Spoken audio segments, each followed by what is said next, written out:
Well, I grew up it was very rural. I lived it was really bog land, and I lived beside the railway, and there was plenty of turf cutting around where I lived.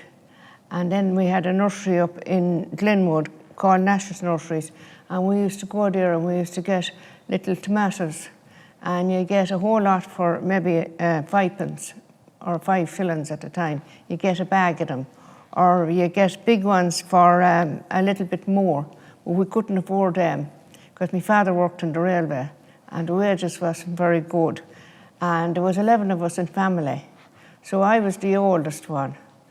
And what else what else? We used to have to walk to school. It was about 1.5 miles or 2 miles to school, and the roads were very rough in them days. And in the summertime, you either went in your bare feet or you had slippers.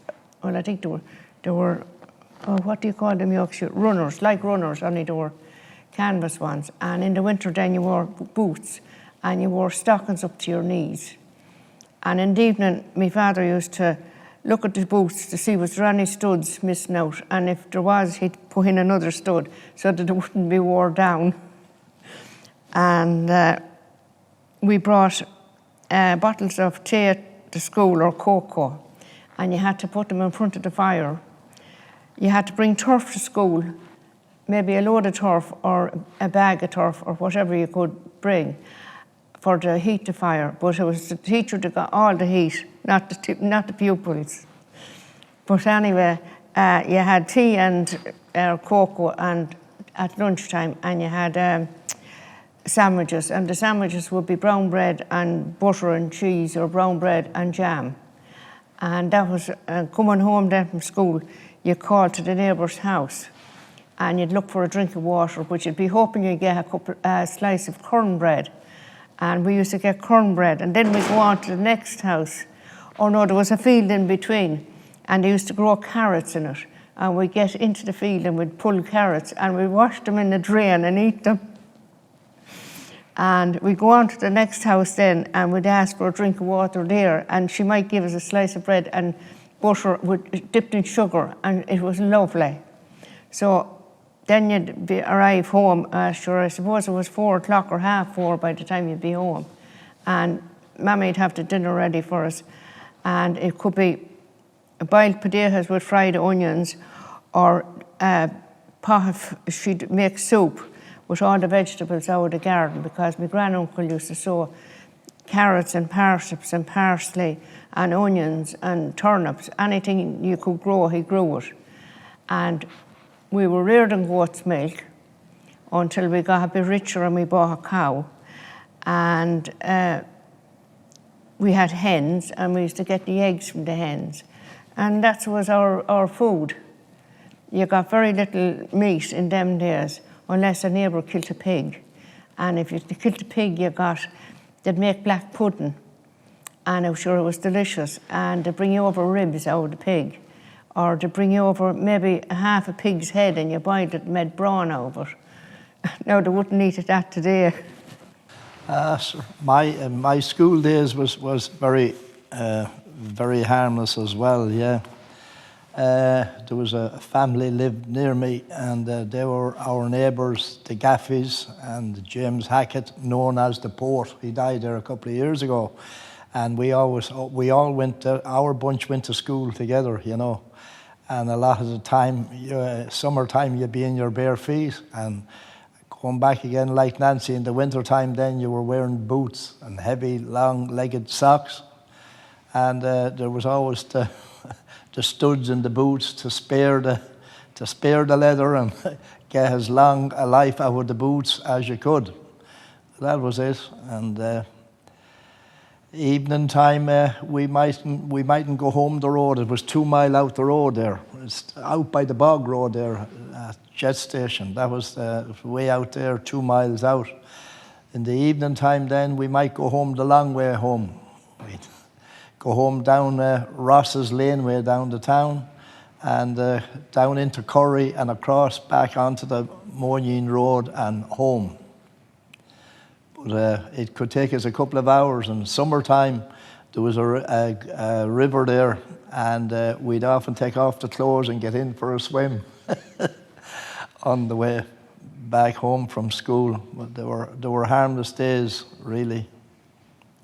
Well, I usually walk to school with my friend. It's only down the road, and I come home and I usually have dancing or soccer after school.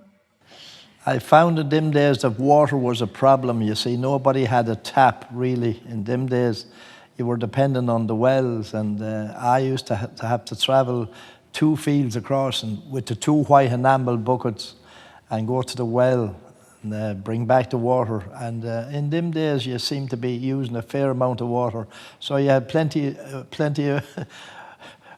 buckets of water to bring from the well, because the rainwater had to be saved for the washing. The spring water was too hard for washing. My mother used to have the old washing board, and she was constantly on that. Yeah. I spent a lot of time going to the different neighbours, which they were very good. I would give them a hand on the land, tinning turnips and mangels, picking potatoes, digging potatoes. And then we used to reap the benefit from that was that one farmer would maybe sow 2 or 3 drills of cabbage for us, and carrots and parsnips, and Peter Heagney then was another good neighbour. I used to give him a hand, and we used to have a pit of spuds in the garden. He would sow 3 or 4 or 5 long drills of potatoes, so in other words, you had free potatoes for the year and all the veg you wanted as well. So it was great that way, yeah. I had to mind all the children as they came along and do the washing and help Mammy clean the house every Saturday was the big clean up day, and you'd wash down the dresser and you'd clean the little windows, and maybe the lads would have a ball gone through one of them, you wouldn't know. And come Christmas then you'd get gold paint and you'd paint all the pictures. There was a lot of religious pictures around the house, and you'd paint them all with gold, and you'd whitewash the walls inside. And Mammy would go to town, and she'd leave me minding the kids, and when she'd be gone into town, we used to take a bedspread off and we'd put it on a table and pretend we were saying mass. So, well, you had to help out any way you could. Maybe wash the children or whatever. I helped with the dishes, and I'd put all the different clothes into each of the rooms, and I'd polish all the wood in the house. We made fun for ourselves. Now it's all what do you watch videos and they're watching this, that and the other. If you had a radio in our day, you were well off. Or if you had, when we got a television show, we thought it was the cinema. If you ever got to the cinema, which we did when we got a bit older, but that was all. You're out playing and you'd be out with your friends, a couple of friends across the road, and you'd play with them, and you'd be playing hopscotch and things like that. You'd make your own games and everything, whereas I don't know if the kids, they have a good time, but I don't know if they really appreciate it. And of course, knitting then, you learned how to knit and darn. You had to darn your clothes and sew them if they were ripped. So you learned a bit of everything. Whereas now I don't think they learn it. And you learned how to cook with your mother, but it was basic food, but you learned how to cook and make bread. Do you think I was as poor as I was? As what? Do you think I was as poor as I was? We were rich in spirit. We were poor, all right, but we were rich in spirit. Well, I've seen pictures of the house, and I don't think you were poor. I think you were happy, and that's enough. That's what you need.